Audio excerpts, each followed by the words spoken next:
బుల్బుల్ కథలకు స్వాగతం. కథ పేరు ఎవరు దొంగ.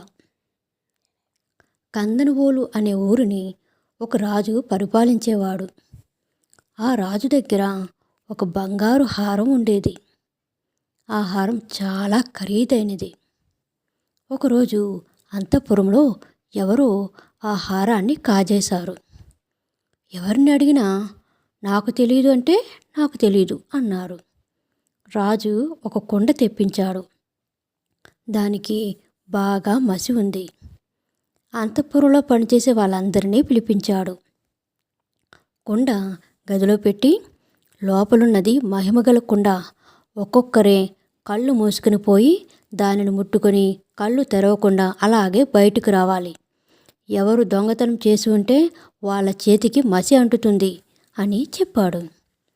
ఒక్కొక్కరే లోపలికి పోతున్నారు, ముట్టుకుంటున్నారు. ఆ హారాన్ని దొంగిలించిన భటుని వంతు వచ్చింది. ముట్టుకుంటే మసి అంటుతుందని భయపడి ముట్టుకోకుండానే బయటికి వచ్చాడు. రాజు అందరి చేతులు చూశాడు. ఆ ఒక్క భటునికి తప్ప అందరికీ మసి అంటి ఉంది. రాజు నవ్వుతూ, అది మహిమగల కుండ కాదు, ఏమీ కాదు. ముట్టుకున్న అందరికీ మసి అంటుతుంది. ఈ భటుడు దొంగ కాబట్టి భయపడి ముట్టుకోలేదు. అందుకే వీని చేతికి మసి అంటలేదు అంట వానిని కారాగారంలో వేశాడు.